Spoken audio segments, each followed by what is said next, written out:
अस्सलामुअलैकुम वरहमतुल्लाहि वबरकातुहू। प्यारे बच्चों, मुझे उम्मीद है आप खैरियत से होंगे। अल्लाह ताला आपको अपने हिफ्ज़ो अमान में रखे। जैसे कि आप जानते हैं, हमने चैप्टर नंबर 10 जो है वो क्या पढ़ा था, कंजूस का अंजाम। मतलब उसमें हमने पढ़ा स्टोरी में कि एक शख्स था जिसने जो कंजूस था तो उसका आखिर में क्या अंजाम हुआ था, वो सारी चीजें हमने पढ़ी थी उस स्टोरी में। आज हम स्टोरी नहीं रिपीट करेंगे क्योंकि आज हमें क्वेश्चन आंसर करने हैं और मुझे उम्मीद है कि आपने क्वेश्चन आंसर जो है वो स्टोरी जो है वो अच्छे से समझ भी ली होगी और साथ ही साथ वो अच्छे से उसे क्या कर लिया होगा, अपनी नोटबुक के ऊपर अच्छी तहरीर में लिख भी लिया होगा। तो आज हम करने जा रहे हैं सवालात। हमारा सवाल नंबर 1 है, गरीब भिखारी ने दुकानदार से केला क्यों मांगा। यानी जो शख्स सबसे पहले आया था उसके पास, गरीब शख्स जो था वो एक दुकानदार के पास आया था तो उसने केला क्यों मांगा था। तो हमने आंसर ज्यादा लंबा नहीं किया है, उसे शॉर्ट में लिखा है। गरीब भिखारी ने खाना इसलिए मांगा क्योंकि उसको भूख लगी थी। क्योंकि उसको क्या लगी थी, भूख लगी थी। वो सुबह सुबह उसके पास क्यों आया था केला मांगने के लिए, क्योंकि उसको भूख लगी थी। बिल्कुल शॉर्ट में मैंने करवाया है, ज्यादा लंबा इसलिए नहीं करवाया ताकि आगे वाले जो आपके आंसर हैं वो लंबे हैं, उसकी वजह से मैंने ये वाला बिल्कुल शॉर्ट रखा है। तो आगे क्वेश्चन नंबर 2 है आपका, यानी सवाल नंबर 2 आपका, दुकानदार ने गरीब भिखारी को लात मारकर गंदी नाली में क्यों गिरा दिया। यानी जो उसको लात मारी थी उस दुकानदार ने, वो क्यों मारी थी, ऐसा क्या वजह थी जिसकी वजह से उसने क्या किया था, उसको लात मार के गंदी नाली में गिरा दिया था। तो मैंने आंसर लिखवाया है, दुकानदार ने गरीब भिखारी को लात इसलिए मारी क्योंकि वो उससे खाना मांग रहा था। क्या मांग रहा था, उससे खाना मांग रहा था। आगे सवाल नंबर 3 है आपका, गांव का मालदार कैसा था और उसकी बीवी कैसी थी। यानी जो गांव का शख्स, मालदार शख्स था, वो कैसा था और उसकी जो बीवी थी वो कैसी थी। तो मैंने आंसर करवाया, आप अपनी तरफ से भी इसमें ऐड कर सकते हैं। गांव का मालदार आदमी एक कंजूस शख्स था। क्या था, एक कंजूस शख्स था और उसकी बीवी एक नेक और सही थी। यानी सखावत करने वाली, हर किसी की मदद करने वाली, जिनको मदद की जरूरत थी उनको उनकी मदद करने, यानी गरीबों मुहताजों की मदद करने वाली औरत थी। आगे सवाल नंबर 5 है आपका, शोहर अपनी बीवी को सदका खैरात देने से क्यों रोकता था। सवाल नंबर 4 आपका, शोहर अपनी बीवी को सदका खैरात देने से क्यों रोकता था। शोहर अपनी बीवी को इसलिए रोकता था क्योंकि वो एक कंजूस आदमी था। वो क्यों रोकता था उसको हमेशा, क्योंकि वो खुद कंजूस था तो वो उसको इसलिए रोकता था ताकि मेरे पैसे ना खत्म हो जाए। वो उसको बोलता था बार बार कि तुम मेरे पैसे जितने भी हैं, मेरा माल जितना भी है, वो इस सखावत के चक्कर में क्या करोगी, मेरा माल भी जाया और मुझे भी क्या कर दोगी, गरीब बना दोगी। तो वो इसी वजह से क्या करता था, उसको बार बार रोकता रहता था। आप ये सारा भी लिख सकते हो। आगे है, शोहर ने बीवी को तलाक क्यों दी। शोहर ने बीवी को तलाक इसलिए दी क्योंकि वो उसको सखावत करने से और लोगों की मदद करने से रोकता था और उस औरत ने अपने शोहर की बात नहीं मानी, इसलिए उसने उसको तलाक दे दी। समझ आ गई प्यारे बच्चों, शोहर ने बीवी को तलाक क्यों दी, ये मैंने आंसर यहाँ करवाया। सवाल नंबर 5 जो है, शोहर ने बीवी को तलाक इसलिए दी क्योंकि वो उसको सखावत करने से और लोगों की मदद करने से रोकता था और उस औरत ने अपने शोहर की बात नहीं मानी, इसलिए उसने उसको तलाक दी। समझ आ गई। ये आंसर आप अच्छे से देख लो क्योंकि आगे नेक्स्ट अभी मुझे 3 आंसर और आपको करवाने हैं। अगर आपने अच्छे से देख लिए हैं और समझ आ गई आपको, तो मैं आगे 3 नेक्स्ट जो है उसके लिए मुझे ये मिटाना पड़ेगा और फिर जाके ये करवाने पड़ेंगे।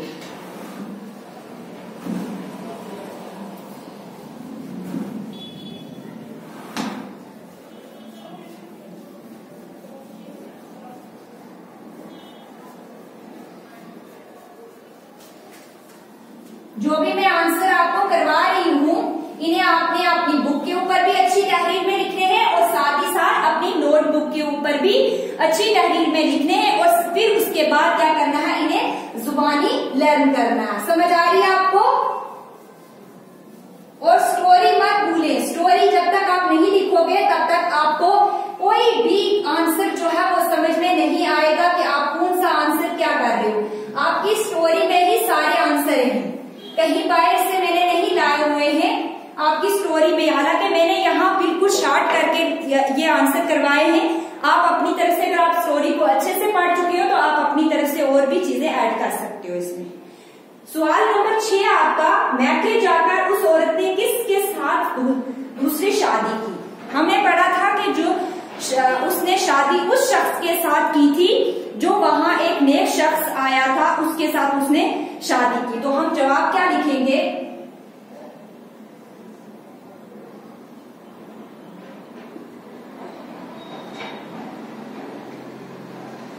उस औरत ने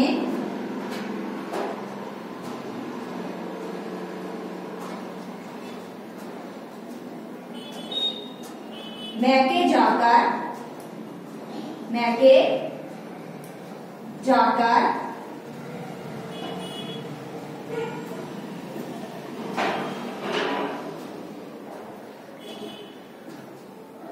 नेक शख्स के साथ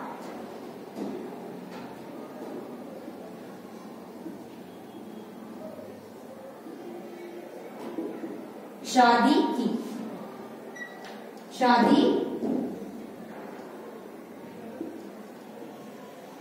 की। उस औरत ने मैके जाकर उस नेक शख्स के साथ क्या की, शादी की।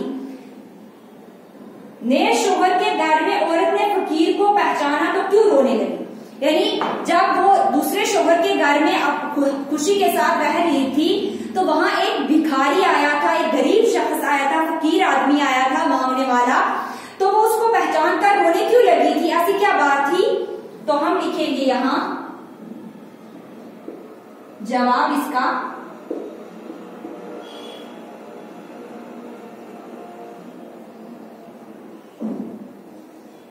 ये क्वेश्चन नंबर 6 और 7 है, ये याद रखें।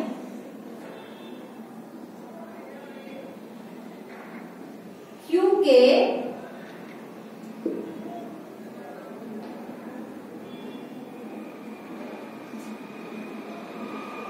उस औरत ने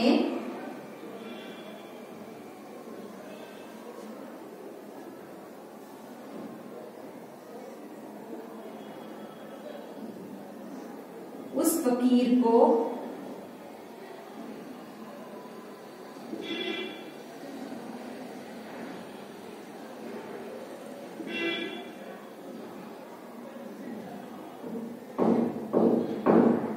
पहचान लिया था,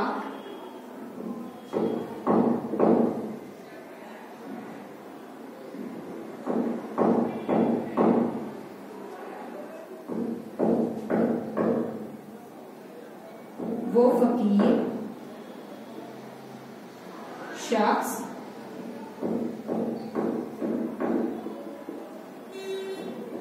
उसका पहला शोहर था, उसका पहला शोहर था। नेक शोहर के घर में औरत ने फकीर को पहचाना तो क्यों रोने लगी, क्योंकि उस औरत ने उस फकीर को पहचान लिया था। वो शख्स कोई और नहीं, वो फकीर शख्स कोई और नहीं था, उसका पहला शोहर था। ये आपने क्या करना, आंसर लिखना है। समझ आ गई प्यारे बच्चों। तो आगे है क्वेश्चन नंबर 8, वो दूसरा फकीर कौन था, उसकी वो हालत क्यों हो गई थी। वो दूसरा फकीर कोई और नहीं, उस औरत का पहला शोहर था और उसकी हालत उसकी कंजूसी की वजह से हुई थी।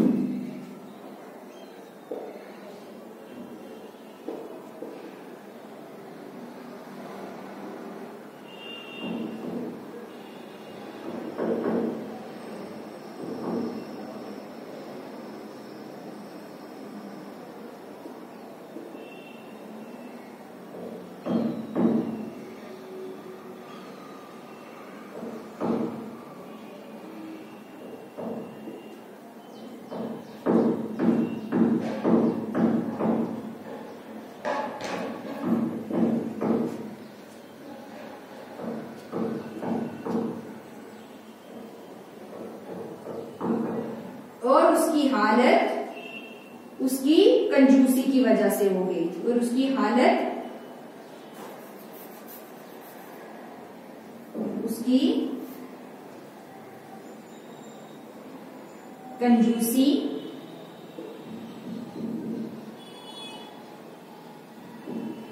की वजह से